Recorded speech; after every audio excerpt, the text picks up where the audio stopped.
अनचाही शादी मजबूरी या प्यार पार्ट 16। सौम्या ने ऐसा क्यों किया? वहां दूसरी तरफ सौम्या वापस अपने हॉस्टल गई थी। वो अपने चाचा जी के घर वापस नहीं जाना चाहती थी क्योंकि उसके चाचा जी को अगर पता चलता कि सौम्या ने ऐसा किया है तो उन्हें बहुत दुख होता, क्योंकि उसके चाचा जी सौम्या से बहुत प्यार करते हैं और वो सौम्या को कभी दुखी नहीं देख सकते। वो सौम्या को देखते ही समझ जाती कि सौम्या ने ये सब मजबूरी में किया है, इसीलिए वो उन लोगों से मिलना नहीं चाहती थी और घर जाने की बजाय सीधा हॉस्टल चली गई थी। कविता जी और मनीष जी, यानी मुस्कान के मम्मी-पापा और सौम्या की चाचा-चाची भी ऑस्ट्रेलिया गए हुए थे और वो अगले दिन ही वहाँ से वापस आने वाले थे। मुस्कान ने इस बारे में अर्णव के घर पर सबको बता दिया था। उसने ये भी बता दिया था कि कल वो अपने घर वापस जा रही है, क्योंकि उसके मम्मी-पापा अब वापस आ रहे हैं। सौम्या भी ये बात जानती थी। उसे लगा कि अगर मुस्कान वापस घर चली गई तो वो और अर्णव हमेशा के लिए अलग हो जाएँगे और सिर्फ उसकी वजह से 3 ज़िंदगियाँ खराब हो जाएगी। एक मुस्कान और अर्णव की और तीसरी उनके आने वाले बच्चे की। सौम्या हॉस्टल के कमरे में कोने में गुमसुम बैठी थी और कब से ही रोए जा रही थी। उसे अपनी फ़िक्र नहीं थी, लेकिन वो अपने बच्चे के लिए रो रही थी, जो अभी तक इस दुनिया में आया भी नहीं था और उसने अपने पापा को खो दिया। सौम्या को अपने बच्चे के लिए बहुत बुरा लग रहा था। वो तो कितनी एक्साइटेड होकर अर्णव को अपनी प्रेगनेंसी के बारे में बताने वाले थे। देते थे तो कुछ और ही जानने को मिल गया था। सौम्या को लग रहा था कि अच्छा हुआ जो उसने अर्णव को अपनी प्रेगनेंसी के बारे में नहीं बताया, वरना अर्णव के लिए बहुत बड़ी मुसीबत हो जाती और उसे मुस्कान और सौम्या में से किसी एक को चुनना पड़ता। और शायद परिवार की मर्जी के हिसाब से उसे सौम्या को चुनना पड़ता और फिर उसे मुस्कान से अलग होना पड़ता। सौम्या नहीं चाहती थी कि ऐसा हो, क्योंकि उसे लगता था कि अर्णव मुस्कान से बहुत प्यार करता है। सिर्फ और सिर्फ उसके साथ शादी की वजह से अर्णव ने खुद को रोक रखा था। सौम्या अपने बच्चे से बात करने की कोशिश कर रही थी, जो अभी सिर्फ 1 महीने का ही था। बेबी, आई एम सॉरी, मैंने आपको अपने पापा से दूर कर दिया। मैं जानती हूँ जब आप इस दुनिया में आओगी तो आप मुझ पर बहुत गुस्सा करोगे कि मैंने ऐसा क्यों किया, लेकिन बेबी, हमें पापा की खुशी के बारे में पहले सोचना चाहिए ना। पापा हमारे पास कभी खुश नहीं रह पाते, इसीलिए मैंने उन्हें वहाँ रहने के लिए आज़ाद कर दिया, जहाँ वो सच में खुश रह सके। लेकिन आप बिल्कुल भी फ़िक्र मत करो, पापा नहीं है तो क्या हुआ, लेकिन आपकी मम्मा तो है ना आपके पास। मैं आपका बहुत ख़्याल रखूँगी, आपसे बहुत ज़्यादा प्यार करूँगी, इतना ज़्यादा प्यार कि आपको अपने पापा की बिल्कुल भी याद नहीं आएगी। मम्मा, आपसे बहुत सॉरी है बच्चा, लेकिन मैं क्या करती, मेरे पास और कोई रास्ता नहीं था। अन्ना तो चाहता था कि वो अभी के अभी सौम्या को ढूँढे और उसके पास जाकर उसे बता दे कि वो उससे कितना प्यार करता है। लेकिन पता नहीं क्यों राधा जी और अविनाश जी उसे सौम्या को ढूँढने से रोक देते हैं। अविनाश जी कहते हैं, अर्नव, हम नहीं चाहते कि तुम सौम्या को ढूँढने जाओ। सौम्या अपनी मर्ज़ी से ये घर छोड़कर गई है। तो तुम वहाँ जाकर उसे ज़बरदस्ती वापस नहीं ला सकते। राधा जी कहती है, हाँ अर्णव, सौम्या के ऐसे छोड़कर जाने का दुःख हमें भी बहुत है। लेकिन इसका मतलब ये तो नहीं कि हम सौम्या की मर्ज़ी के खिलाफ जाकर उसे हमारे साथ इस घर में रहने के लिए मजबूर करें। सौम्या ने इतना बड़ा फैसला लिया है, तो उसने ज़रूर कुछ न कुछ सोच समझ कर ही लिया होगा। तुमने देखा ना, उसने चिट्ठी में साफ-साफ लिखा है कि वो यहाँ पर खुश नहीं है और उसे आज़ादी चाहिए, तो हम उसकी आज़ादी छीनने की कोशिश कैसे कर सकते हैं? दादी जी, जो काफ़ी देर से सब कुछ सुन रही थी, वो कहती है, सौम्या ने ऐसा क्यों किया ये तो नहीं पता, लेकिन अब 3 दिन बाद ही जो अर्णव और सौम्या के लिए हम लोगों ने रिसेप्शन पार्टी रखी थी, उसका क्या होगा? अविनाश जी कहते हैं, अरे नहीं, उसके बारे में तो हमारे दिमाग में ख़्याल ही नहीं आया। हम तो इस इवेंट को कैंसल भी नहीं कर सकते, क्योंकि हमने बहुत बड़े-बड़े जाने-पहचाने लोगों को इनवाइट किया है और पूरी मीडिया भी तो आने वाली है। राधा जी कहती है, हम उसके बारे में बाद में सोचेंगे। पहले मुझे ये जानना है कि अर्णव, अब तुम क्या करना चाहते हो? तुम जो भी फैसला लोगे हमें मंज़ूर होगा। जानती हूँ कि तुम्हारे दिल पर बहुत बड़ी चोट लगी है, लेकिन मैं ये भी जानती हूँ कि तुम बहुत स्ट्रॉन्ग हो और तुम्हें इस वक़्त बिल्कुल भी कमज़ोर नहीं पड़ना है। राज बड़ी माँ और बड़े पापा से कहता है, तुम सौम्या भाभी के बारे में ऐसा कैसे सोच सकते हो? सौम्या भाभी वैसी बिल्कुल नहीं है, और क्या आप सबको नहीं दिख रहा था कि वो हमारे साथ कितनी खुश थी? वो हम सबको कितना प्यार करती थी और हम सबका कितना ख़्याल रखती थी। राज अर्णव से कहता है, यार अर्णव, प्लीज़ तू चल, हम अभी के अभी सौम्या भाभी के पास चलते हैं और उन्हें अपने साथ वापस लेकर आते हैं। नेहा कहती है, हाँ अर्णव, राज बिल्कुल सही कह रहा है, हमें अभी के अभी सौम्या के पास जाना चाहिए, पक्का कोई बहुत बड़ी गलतफ़हमी हुई है। साक्षी कहती है, हाँ भाई, मैं भी आप लोगों के साथ चलूंगी, हम सौम्या भाभी को ऐसे जाने नहीं दे सकते, हम उन्हें जाकर मनाएंगे और अपने पास वापस लेकर आएंगे। नेहा दक्ष से कहती है, दक्ष जल्दी से गाड़ी निकाल, हमें अभी के अभी निकलना होगा। दक्ष कमरे के बाहर जा ही रहा होता है कि अर्णव उसे रोक देता है। अर्णव कहता है, किसी को कहीं भी जाने की कोई जरूरत नहीं है। अर्णव, जो कब से बिस्तर का टेक लिए नीचे जमीन पर बैठा हुआ था, अब उठता है और उस जगह जाता है जहाँ पर सौम्या ने चिट्ठी रखी हुई थी। सौम्या ने चिट्ठी के नीचे कुछ डॉक्यूमेंट्स भी रखे हुए थे। अर्णव उन्हें अपने हाथ में लेकर देखता है। वो डॉक्यूमेंट और कुछ नहीं बल्कि अर्णव और सौम्या के डिवोर्स पेपर थे, जिन्हें सौम्या ने बनवाया था। उसने अपने नाम की जगह साइन भी कर दिए थे। अर्णव ने जो कब से अपने आंसुओं को रोक रखा था, वो अब उन्हें कंट्रोल नहीं कर पाता और उसकी आंखों से आंसू बहने लगते हैं। वो जल्दी से अपने आँसू पोंछता है और फिर वो पेपर लेकर चेयर पर बैठ जाता है। राज अर्नव से कहता है, अर्नव, ये तू क्या कर रहा है? तू इन डिवोर्स पेपर को लेकर क्यों बैठ गया? तू क्या करने के बारे में सोच रहा है? अर्नव कुछ नहीं कहता और ड्रॉअर में से एक पेन निकाल कर उन पेपर्स पर साइन करने लगता है। नेहा कहते हैं, नहीं तुम ये क्या कर रहे हो? पागल हो गए हो क्या? ये कोई मजाक नहीं है। डिवोर्स पेपर पर साइन करना बहुत बड़ा फैसला है। अर्नव की इस हरकत से तो राधा जी और अविनाश जी भी काफी हैरान थे। बस एक मुस्कान ही थी जो ये सब होते हुए देखकर खुश हो रही थी, लेकिन वो अपने चेहरे पर ये एक्सप्रेशन नहीं दिखा रही थी कि वो कितने खुश है। राधा जी कहती है, अर्नव नहीं, तुम इतनी जल्दबाजी में इतना बड़ा फैसला नहीं ले सकते। अविनाश जी कहते हैं, हाँ अर्नव, कम से कम तुम्हें एक बार शांति से बैठ कर इस बारे में सोचना चाहिए। अर्णव एक गहरी सांस लेता है और फिर एक नज़र सबकी तरफ देखता है और कहता है, उसे आज़ादी चाहिए थी और मैं उसे वो दे रहा हूँ। इतना बोलने के बाद अर्णव उन पेपर्स पर साइन कर देता है और फिर वो पेपर दक्ष की तरफ बढ़ाकर कहता है, दक्ष, क्या तुम ये पेपर समय तक पहुंचा दोगे? दक्ष को कुछ समझ नहीं आ रहा था कि वो इस बारे में क्या कहे। वो नेहा की तरफ कंफ्यूजन में देखने लगता है। नेहा तुरंत अर्णव के पास जाकर वो पेपर ले लेती है। नेहा कहती है, कोई जरूरत नहीं ये सब करने की, तुम इतना बड़ा फैसला ऐसे ही नहीं ले सकते यार। जल्दबाजी मत करो अर्णव, हमें एक बार सौम्या से बात करनी चाहिए। राज कहता है, हाँ यार, ये तू क्या पागलपन कर रहा है? क्या तेरा मन नहीं कर रहा कि एक बार भाभी से जाकर पूछे कि उन्होंने ऐसा क्यों किया? अर्णव कहता है, उसने ऐसा किया क्योंकि वो मेरे साथ खुश नहीं थी, तो मैं अब उसे और तकलीफ नहीं देना चाहता। अगर वो वहाँ मेरे बिना खुश रह सकती है तो मैं चाहूँगा कि वो हमेशा खुश रहे। मैं उससे ज़बरदस्ती अपने साथ किसी भी रिश्ते में बांध कर नहीं रखना चाहता। अब तुम लोग मुझसे और कोई बहस मत करो, जितना मैंने बोला है उतना करो, और अगर नहीं होता है तो मना कर दो। अर्णव उनसे वो पेपर वापस ले लेता है और फिर गुस्से से कमरे से बाहर चला जाता है। वो बाहर जाते ही अपने मैनेजर को कॉल करता है। यस सर, सुनो, तुम्हें कुछ पेपर भिजवा रहा हूँ, उन्हें अभी के अभी सौम्या के एड्रेस पर सेंड कर दो। ये काम जितना जल्दी हो सके उतना जल्दी खत्म हो जाना चाहिए। ओके सर, हो जाएगा। अर्णव फोन कट कर देता है और अपनी गाड़ी लेकर घर से बाहर चला जाता है। अर्णव तो गाड़ी लेकर घर से निकल चुका था, लेकिन नेहा और राज को ये सब कुछ ठीक नहीं लग रहा था। वो लोग बार बार सौम्या को कांटेक्ट करने की कोशिश कर रहे थे, लेकिन सौम्या का फोन नहीं लग रहा था। उन दोनों ने मिलकर सौम्या के घर जाकर देखने के बारे में सोचा, तो साक्षी ने भी उनके साथ जाने की जिद की। दक्ष भी उन लोगों के साथ सौम्या के घर जाना चाहता था, तो वो चारों ही सौम्या से बात करने उसके घर की तरफ निकल गए, लेकिन वहां पर तो ताला लगा हुआ था। उस घर में कोई भी नहीं था। अब सब लोग बहुत ज्यादा परेशान हो गए थे, क्योंकि अगर सौम्या घर नहीं आई तो वो कहाँ जा सकती है। आसपास के पड़ोसियों से भी पूछ कर देखा और काफी ढूंढने की कोशिश की, लेकिन सौम्या के बारे में कुछ पता नहीं चला। आखिरकार सब लोग थक हार कर वापस आ गए। जब वो लोग वापस घर आए तो उन्होंने देखा कि राधा जी, अविनाश जी और दादी जी के साथ हॉल में ही बैठे हुए थे और बहुत ज्यादा परेशान दिख रहे थे। वैसे ही वो लोग घर में घुसते हैं। राधा जी तुरंत उनके पास आकर सवाल करने लगती है, क्या हुआ? क्या तुम लोगों ने सौम्या से बात की? राज और नेहा एक दूसरे की तरफ देखते हैं और फिर अपनी नजरें झुका लेते हैं। अविनाश जी कहते हैं, क्या हुआ तुम दोनों को? कुछ बोल क्यों नहीं रहे? क्या तुम्हें सौम्या मिली? राज कहता है, वो तो अपने घर पर भी नहीं है। राधा जी और दादी जी एक साथ हैरान होकर कहती है, क्या? दादी जी बोली, अरे ऐसे कैसे नहीं है, वो अपने घर नहीं जाएगी तो कहाँ जा सकती है? राधा जी, हाँ, वो ऐसे सबको बिना बताए कहाँ चली गई है? वो लोग बातें कर रहे थे कि तभी अविनाश जी के पास कंपनी के मैनेजर का कॉल आता है और उन्हें बताता है कि सर, रिसेप्शन पार्टी के सारे कार्ड बन चुके हैं, सब लोगों ने इनविटेशन एक्सेप्ट कर लिया है और सब लोग हमारी ग्रैंड पार्टी के लिए बहुत एक्साइटेड है। यहाँ तक कि पूरी मीडिया में भी यही बात चल रही है। ऐसा लग रहा है जैसे सब लोग अर्नव सर की वाइफ से मिलने के लिए बहुत एक्साइटेड है। अविनाश जी फोन पर ज्यादा कुछ नहीं कहते और परेशान होकर फोन रख देते हैं। राधा जी पूछती है, क्या कहा उन्होंने? आप इतने परेशान क्यों हो? अविनाश जी कहते हैं, परेशानी की तो बात है राधा, 2 दिन बाद हम लोगों ने इतनी बड़ी पार्टी का इंतजाम किया है और यहाँ सौम्या को कोई अता पता नहीं है। तुम समझ रही हो, पूरी मीडिया और पूरा शहर अर्णव की वाइफ को देखने के लिए बेताब हो रहा है कि कौन वो लड़की है जिसके साथ अर्णव कपूर की शादी हुई है। अब हम सबको क्या बताएंगे कि हमारी बहू रिसेप्शन के 2 दिन पहले घर से चली गई? ऐसा करने पर क्या इज्जत रह जाएगी हमारी घर की?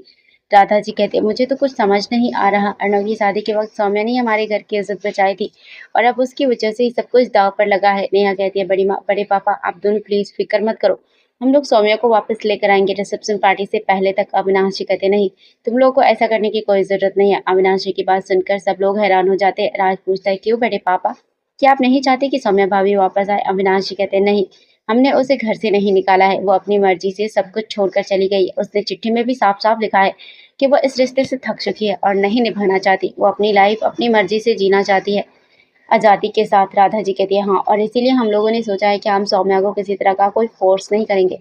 वो अपनी जिंदगी अपनी मर्जी से जीने के लिए आज़ाद है, इसीलिए तुम में से कोई भी सौम्या को फोर्स नहीं करेगा वापस आने के लिए। अब वो इतना बड़ा फैसला सोचे समझे बिना तो नहीं ले सकती। तो हमें उसके फैसले की कदर करनी चाहिए और उसके साथ ज़बरदस्ती नहीं करनी चाहिए। अविनाश जी कहते हैं हाँ, वैसे भी हमें उसी बात का बहुत अफ़सोस हो रहा है कि हमने उसकी मर्ज़ी के बिना अर्नव के साथ उसकी शादी करवाई। अगर हम कुछ दिन मनीष जी से कहकर उसे फ़ोर्स नहीं करवाते, तो वो इन सब में नहीं फँसती और ना ही आज हमें ये दिन देखना पड़ता। इस तरह से देखा जाए तो कहीं न कहीं गलती हमारी ही है। हमें एक बार उससे उसकी मर्ज़ी भी पूछ लेनी चाहिए थी। दादी जी कहती हैं हम सबको तो लगता था कि वो कितने खुश हैं यहाँ पर, लेकिन कोई नहीं जानता था कि अर्नव और उसका रिश्ता अंदर से बिल्कुल खोखला है। इसमें सौम्या की भी गलती नहीं है, वो ऐसे रिश्ते को और नहीं निभाना चाहती थी। राज और नेहा सबकी बातें सुनकर समझ चुके थे कि यहाँ पर ये लोग नहीं चाहते कि सौम्या वापस आए, लेकिन पता नहीं क्यों राज और नेहा को अभी भी नहीं लग रहा था कि सौम्या अपनी मर्जी से घर छोड़कर गई है। जरूर कोई बहुत बड़ी बात है जो सौम्या ने सबसे छिपाई है। बस वो दोनों वही बात जानना चाहते थे और उसके लिए किसी भी तरह से उन्हें सौम्या को ढूंढना था, लेकिन फिलहाल वो सबके सामने कुछ नहीं कहते क्योंकि कोई फायदा नहीं था, कोई उनकी बात नहीं मानता। काफी देर तक सब लोग बात करके अपने अपने कमरे में चले जाते हैं। अविनाश जी ने सोचा कि जब अर्नव घर वापस आएगा तब वो उस रिसेप्शन पार्टी को लेकर बात करेंगे कि क्या करना चाहिए, क्योंकि अब लास्ट मिनट पर वो लोग इतनी बड़ी पार्टी कैंसिल भी नहीं कर सकते थे। यहाँ पर सब लोग परेशान हो रहे थे। उधर उधर मुस्कान अपने कमरे में बैठकर जीत का जश्न मना रही थी। वो अपनी माँ कविता जी को कॉल करती है और थोड़ी ही देर में कविता जी उसकी कॉल उठा लेती है। मुस्कान बोलती है हेलो मॉम, मैंने जैसा सोचा था बिल्कुल वैसा ही हो रहा है। वो बेवकूफ सौम्या किसी को भी असली वजह बताए बिना ही इस घर को छोड़कर चली गई है। अब मेरे रास्ते का सबसे बड़ा कांटा हट चुका है। मैंने तो अपना काम कर दिया है। अब आप जानती है कि आपको क्या करना है। कविता जी कहती है तुम फिक्र मत करो, मैं आज ही तुम्हारे पापा से बात करूंगी इस बारे में। और वैसे भी कल हम लोग वापस आ रहे हैं तो कपूर मेंशन आकर सारी बात क्लियर कर देंगे। मुस्कान कहती है यस मॉम, अब सब कुछ हमारी साइड ही है, लेकिन मुझे बस एक बात समझ में नहीं आ रही कि सौम्या हमारे घर नहीं गई है तो आखिर वो गई कहाँ है। कविता जी कहते पता नहीं, उसने हमें तो कोई फोन नहीं किया। तेरे पापा के पास भी उसका फोन नहीं आया है, वरना वो मुझे जरूर बताते इस बारे में।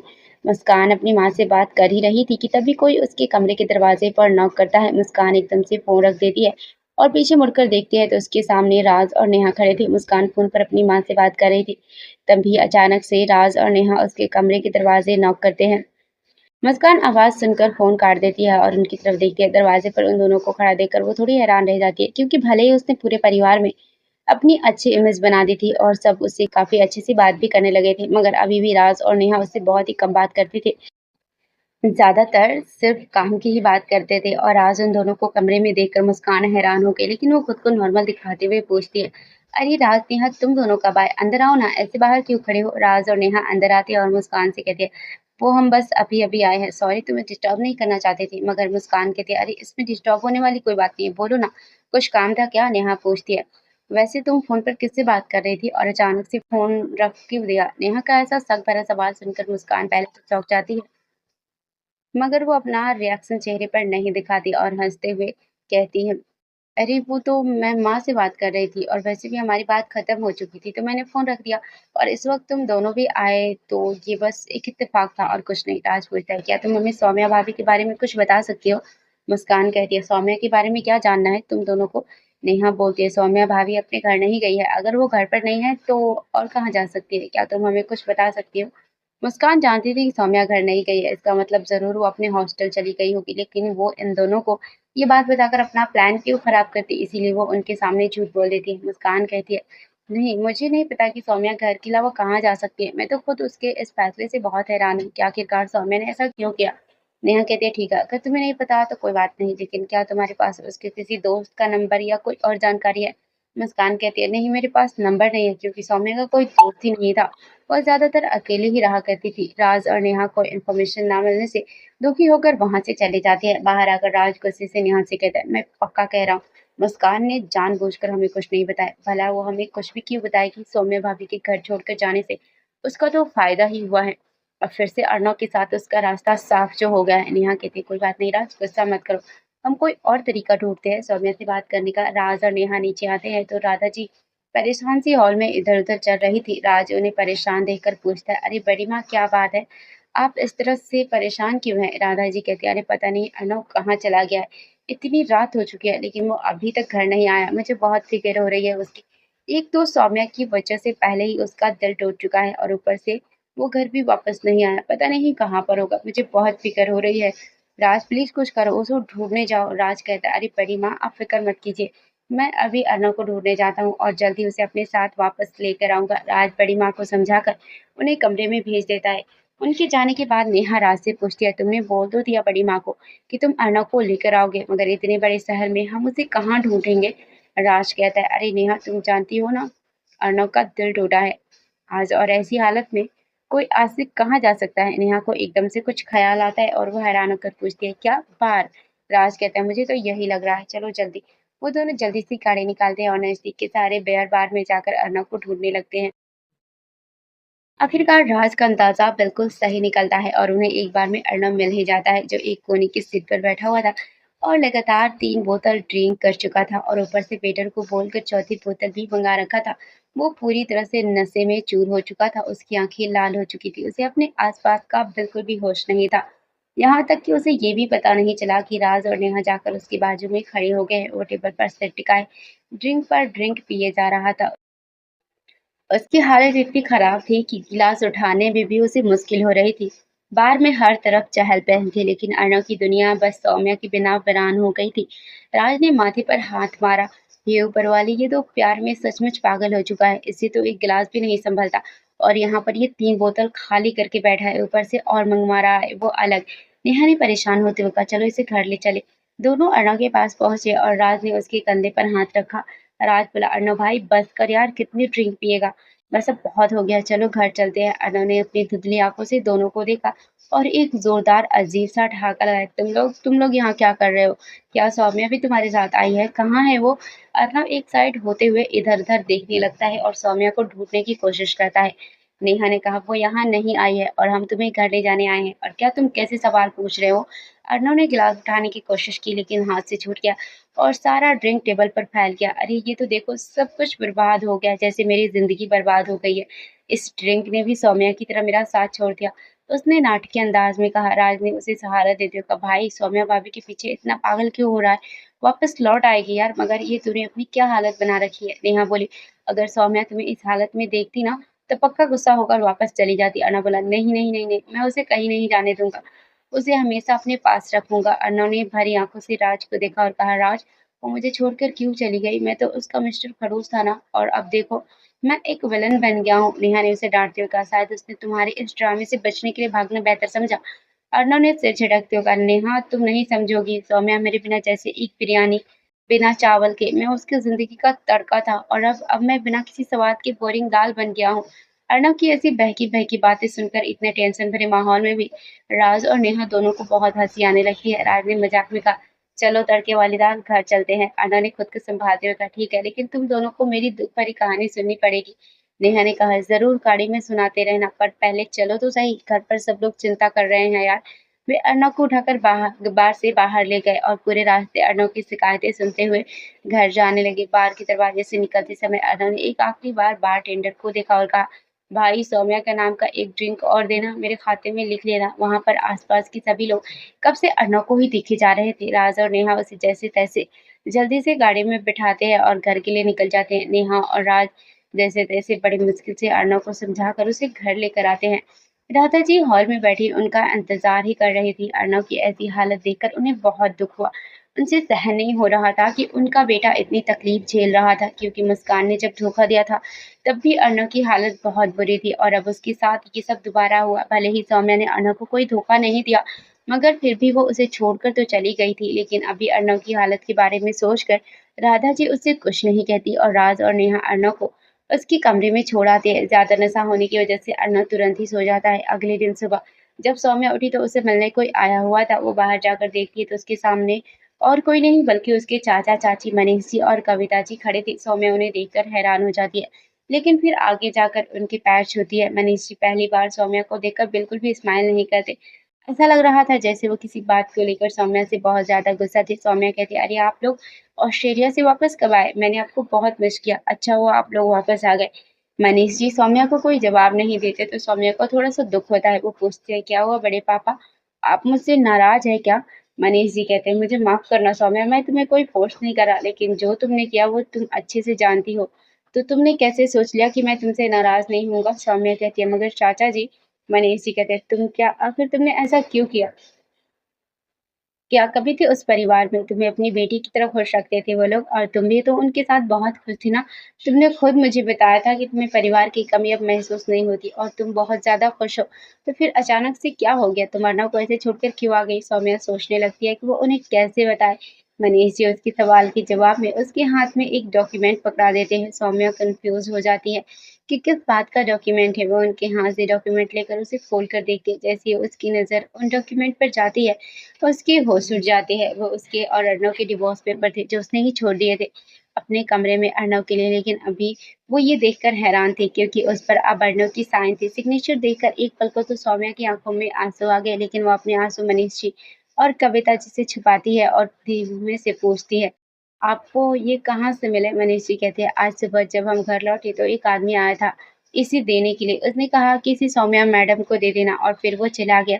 जब मैंने खोल कर देखा तो मुझे बिल्कुल भी यकीन नहीं हुआ कि इसमें तुम्हारे और अर्णव के डिवोर्स पेपर थे जिस पर तुम दोनों की सिग्नेचर भी थी। मुझे कुछ समझ नहीं आया कि ये सब क्या हो रहा है, तो मैंने तुम्हें फोन करने की कोशिश की लेकिन तुम्हारा फोन बंद आ रहा था। तो मैंने अर्णव के घर कॉल लगाया और अविनाश से बात की। उसने मुझे सब कुछ बताया जो भी तुमने किया है। उन्होंने ये भी बताया कि तुम घर छोड़कर चली गई हो और पता नहीं कहाँ गई हो। मुझे लगा था कि अगर तुम घर नहीं आई हो तो पक्का यहाँ हॉस्टल में आकर रह रही होगी, इसीलिए मैं यहाँ चला आया तुमसे बात करने। आखिरकार तुमने ऐसा क्यों किया? सौम्या को बहुत रोना आ रहा था लेकिन वो अपने चाचा जी को कुछ भी सच्चाई नहीं बता सकती थी, क्योंकि अगर वो कुछ भी बताती तो उसके चाचा जी उसका ही सपोर्ट करते और मुस्कान को वापस घर बुला लेते। वो तो पहले से ही मुस्कान से काफी ज्यादा नाराज थे। अगर उन्हें ये बात सब पता चलता तो पता नहीं क्या करते। बस यही सोचकर सौम्या उन्हें कुछ नहीं बताती और झूठ बोलने लगती है। सौम्या कहती, वो चाचा जी मैं वहाँ अर्णव। मनीष जी कहते, अगर तुम वहाँ पर खुश नहीं थी और तुम्हें आजादी से जीना था तो तुम मुझसे बात भी तो कर सकती थी ना। क्या तुमने एक बार आकर भी मुझसे बात करना जरूरी नहीं समझा और इतना बड़ा फैसला ले लिया? क्या हम तुम्हारे इतने पराये हैं? सौम्या कविता जी को तो कुछ फर्क ही नहीं पड़ रहा था। वो तो बस इन दोनों के बीच की बातचीत से बोर हो रही थी और चुपचाप मनीष जी की बातें सुन रही थी। मनीष जी की बात सुनकर सौम्या की आंखों में आंसू आ जाते हैं। वो उनका हाथ पकड़ कर कहती है, प्लीज चाचा जी ऐसे मत बोलिए, मेरा है ही कौन आपके अलावा इस दुनिया में। मनीष जी कहते हैं, तो फिर ये सब करने की क्या वजह है? देखो मुझे सब सच सच बताओ कि क्या हुआ है, क्योंकि इतना तो मैं तुम्हें अच्छे से जानता हूँ कि तुम इतना बड़ा फैसला ऐसे ही कभी नहीं लोगे। जिस लड़की ने बचपन से लेकर आज तक कभी भी अपने बारे में नहीं सोचकर दूसरों का हमेशा ख्याल रखा, वो अपने मतलब के लिए ऐसे अपने परिवार को छोड़कर नहीं आ सकती। क्योंकि तुम भी बहुत अच्छे से जानती हो कि तुम्हारे उस घर को छोड़ने से कपूर फैमिली की इज्जत पर भी दाग लग सकता है। सौम्या कहते हैं, मैं जानती हूँ चाचा जी, लेकिन ऐसा नहीं होगा। किसी को भी नहीं पता था मेरे बारे में। कोई नहीं जानता था कि मैं अर्णव कपूर की वाइफ हूँ। मनीष जी कहते हैं, हाँ लेकिन सिर्फ 2 दिन बाद ही पूरी दुनिया को पता चलने वाला था कि तुम अर्णव कपूर की वाइफ हो। सौम्या, अर्णव कपूर, 2 दिन बाद ही तुम दोनों की रिसेप्शन पार्टी थी और इसी के लिए तो हम दोनों ऑस्ट्रेलिया से लौट आए। और ये तुमने क्या कर दिया? सौम्या को मनीष जी के सामने झूठ नहीं बोला जा रहा था।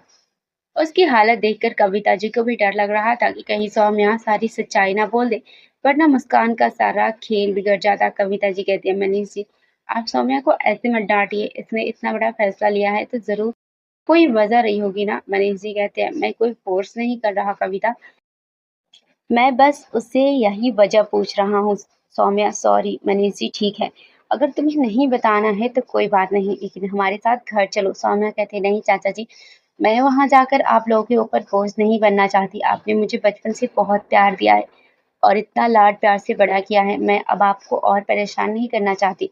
मनीष जी सोचने लगते हैं कि कितनी बड़ी हो गई है ये, कैसे अपने दर्द को भी छिपाकर दूसरों की चिंता करे। मुझ पर कोई बोझ नहीं हो समझी, और ना ही तुम्हारी वजह से मुझे कभी भी कोई परेशानी हुई है। मैंने हमेशा तुम्हें अपनी बेटी की तरह ही रखा है, तो तुम अपने आप को बोझ बोलकर मुझे शर्मिंदा मत करो। सौम्या कहती है, सॉरी बड़े पापा, मेरा वो मतलब नहीं था। मनीष जी कहते हैं, देखो सौम्या, तुम मुझे वजह नहीं बताना चाहती, कोई बात नहीं, मैं तुम्हारे फैसले का सम्मान करता हूँ। उस वक्त मैं अपनी मजबूरी की वजह से तुम्हें फोर्स किया और तुम मेरे लिए उस मंडप में बैठी, उसके साथ शादी करी जिसे तुमने कभी देखा भी नहीं था। तुम्हारा मुझ पर बहुत बड़ा एहसान है। अब मैं तुम्हें और किसी भी तरह का फोर्स करके तुम्हें दुखी नहीं करना चाहता। सौम्य कहते हैं, नहीं चाचा जी, मैंने आप पर कोई एहसान नहीं किया, मैंने जो कुछ भी किया वो मेरा फर्ज था। आप प्लीज ऐसे मत बोलिए। मनीष जी कहते, तुम अपनी मर्जी से जी सकती हो सौम्या, लेकिन प्लीज मेरे साथ घर चलो, मैं तुम्हें यहाँ नहीं रहने दे सकता। क्या तुम मेरी इतनी सी बात भी नहीं मान सकती? सौम्या काफी मना करती है, लेकिन मनीष जी उसकी बात नहीं मानते और मनीष जी के काफी फोर्स करने पर सौम्या उनके साथ वापस घर जाने के लिए तैयार हो जाती है और हॉस्टल से अपना सामान लेकर आती है। मनीष जी के काफ़ी फ़ोर्स करने पर सौम्या मान जाती है और वो उनके साथ वापस घर आ जाती है। मनीष जी भी सौम्या के इस फैसले को लेकर उससे ज़्यादा सवाल नहीं करते, क्योंकि वो इतना तो समझते थे कि सौम्या बहुत ही मैच्योर लड़की है और वो इतना बड़ा फैसला बिना वजह नहीं लेगी। इस वक्त सौम्या अपने कमरे में बैठी हुई थी। बिस्तर के पास जमीन पर उसके हाथों में डाइवोर्स पेपर थे और आंखों से लगातार आंसू बह जा रहे थे। सौम्या का मन पूरी तरह बिखर चुका था। उसने अपने जीवन के सबसे कठिन निर्णय को लेकर अब तक की सबसे बड़ी कुर्बानी दी थी। उसकी आंखों से आंसू थमने का नाम ही नहीं ले रहे थे। डिवोर्स पेपर को देखते हुए उसके मन में उन सभी खुशियों, सपनों और उम्मीदों की तस्वीरें तैरने लगी, जो उसने अर्णव के साथ देखी थी। एक-एक शब्द जो उसने अर्णव के लिए लिखा था, उसकी आत्मा की गहराई से निकला था। उसने सोचा था कि वो अर्णव की ज़िंदगी से हटकर उसे उसकी सच्ची खुशी मुस्कान के पास जाने का मौका देगी। लेकिन सच्चाई तो वो खुद भी कहाँ जानती थी। सौम्या को याद आया कि कैसे उसकी और अर्णव की शादी एक मजबूरी की वजह से हुई थी। वे दोनों ही इस रिश्ते में ना चाहते हुए बंध गए थे। आखिरकार सौम्या को खुद पता नहीं चलता कि कब उसे अर्णव से प्यार हो गया। शुरुआत में सौम्या ने सोचा था कि शायद वक्त के साथ सब ठीक हो जाएगा और अर्णव भी उसे अपनाएगा, लेकिन वक्त बीतने के साथ ही उसे एहसास हुआ कि अर्णव का दिल कहीं और बसा हुआ है। ये बात अब उसे अंदर तक तोड़ गई थी। जब उसने मुस्कान और अर्णव को एक साथ उस कमरे में ऐसी हालत में देखा तो अर्णव को लेकर उसका सारा भरोसा, उसकी सारी उम्मीदें चकनाचूर हो गई। उसे यकीन नहीं हुआ कि अर्णव का प्यार किसी और के लिए, यहाँ तक कि वो अर्णव को खोना नहीं चाहती थी, लेकिन वो अपनी बहन और उसकी बच्ची की खुशियों की कीमत पर भी उसे अपने पास नहीं रख सकती थी। आखिर उसने तय किया कि वो अर्णव और मुस्कान को उनकी खुशियों के लिए छोड़ देगी। उसने ये सोचते हुए चिट्ठी लिखी कि शायद अब अर्णव को मजबूरी के साथ सौम्या को अपनी बीवी नहीं बोलना पड़ेगा और वो हक से मुस्कान और उसके बच्चे को अपनाएगा।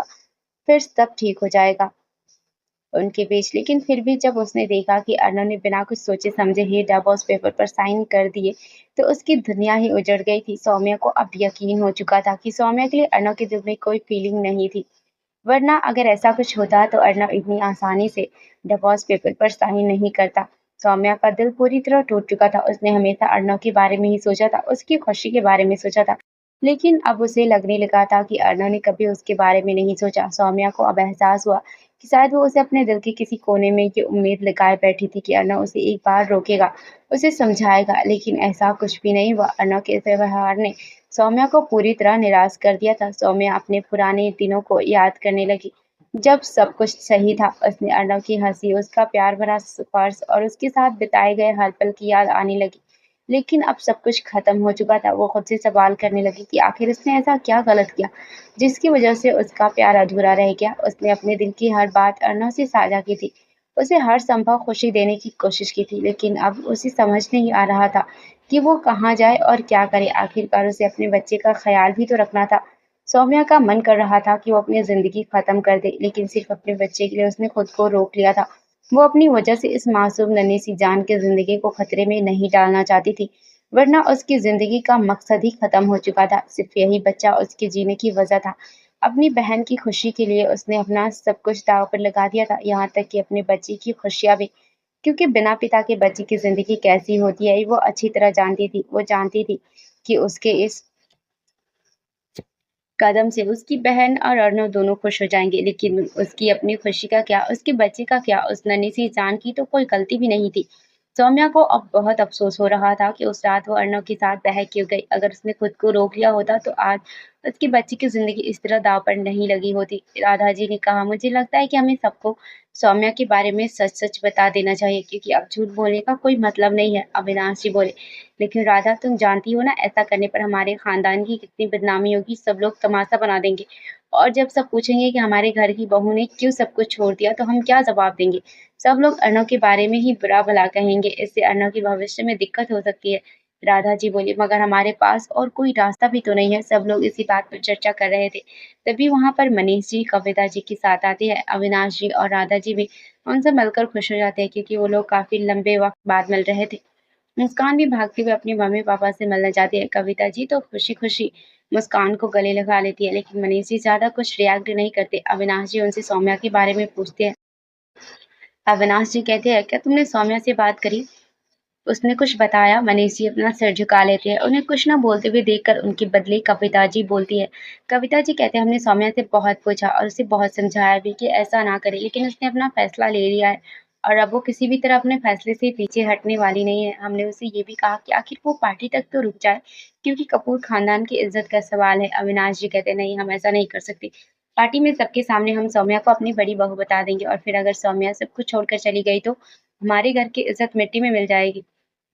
कविता जी कह दिया, हाँ, हमें भी यही सोच रहे थे, इसीलिए हमने सौम्या को कोई फोर्स नहीं किया और आप लोगों से बात करके आपसे माफी मांगने चले आए।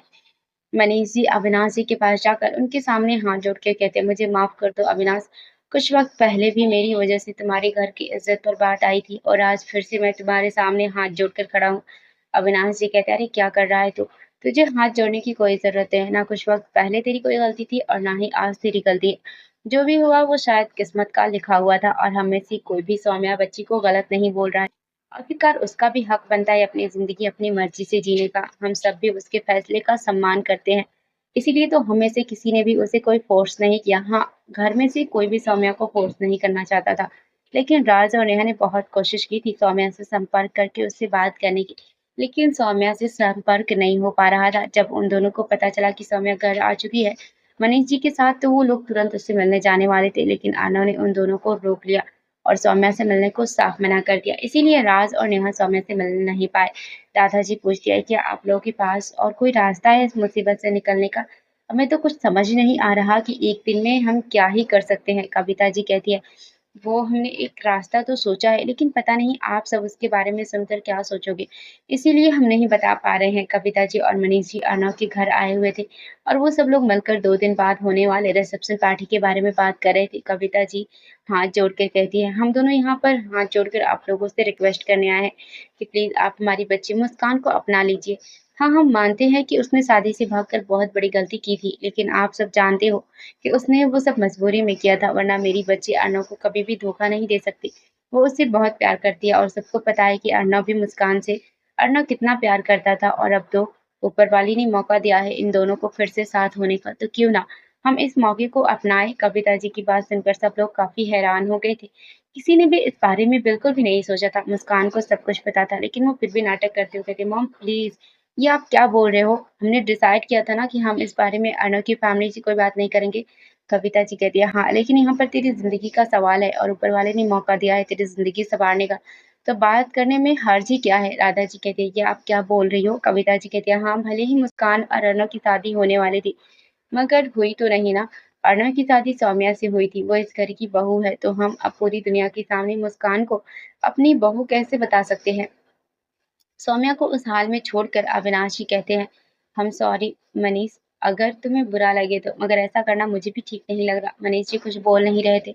ऐसा लग रहा था जैसे वो जबरदस्ती यहाँ पर आए हुए हो, और दरअसल था भी कुछ ऐसा ही। मुस्कान और कविता जी ने साथ मिलकर मनीष जी को काफी इमोशनल ब्लैकमेल किया था और सौम्या के खिलाफ भड़काया था। मुस्कान ने भी काफी प्यारी प्यारी बातें करके अपने पापा को मना लिया, और आखिरकार मनीष जी को हार माननी पड़ी।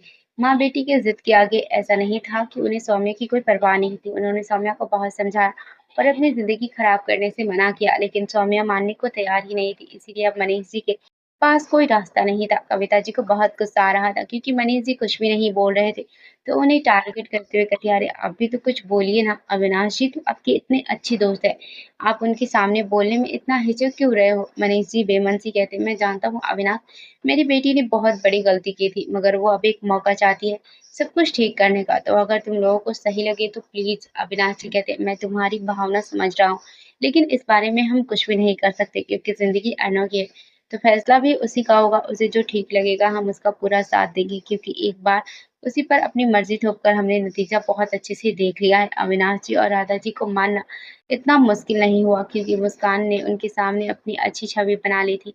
इतने दिनों में ऊपर से अपनी मजबूरी का ड्रामा करके और रोकर उसने सबकी सहानुभूति भी हासिल कर ली थी। किसी को अब मुस्कान ने जो किया था उसके बारे में गुस्सा नहीं था, बल्कि मुस्कान के ऊपर दया आती थी कि उसके साथ कितना बुरा हुआ। ऊपर से कविता जी की बहुत रिक्वेस्ट करने पर और इतनी सारी बातें सुनने के बाद सबके दिमाग में यही आता है कि शायद मुस्कान और अर्नव के साथ रहना ही ठीक है दोनों की खुशी के लिए। अविनाश जी और राधा जी तो उन लोगों की बातों में आ जाते हैं, क्योंकि वो लोग मुस्कान का असली चेहरा नहीं जानते थे, मगर नेहा और राज ये सुनकर बहुत ज्यादा हैरान थे, और वो लोग ऐसा कभी नहीं चाहते थे कि मुस्कान अर्नव की जिंदगी में वापस आए और सौम्या की जगह ले ले। लेकिन इस वक्त वो लोग बीच में नहीं बोलते, क्योंकि बड़ों के बीच बोलना उन्हें सही नहीं लगता।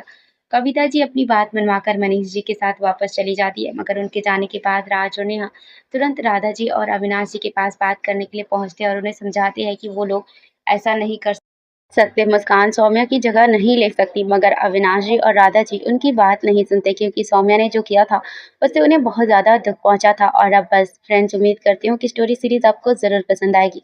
अगर आपको कहानी अच्छी लगे तो अपना प्यार और सपोर्ट ज़रूर दिखाइएगा। वीडियो को लाइक करें, चैनल को सब्सक्राइब करें और स्टोरी में कोई कमी हो तो कमेंट में ज़रूर बताएँ कि आपको कहानी कैसी लगी। ऐसे ही नई और दिलचस्प कहानियाँ सबसे पहले सुनने के लिए स्टोरी हब को अभी सब्सक्राइब कर लीजिए। मिलते हैं अगले एपिसोड में एक नए ट्विस्ट के साथ। Thanks for watching.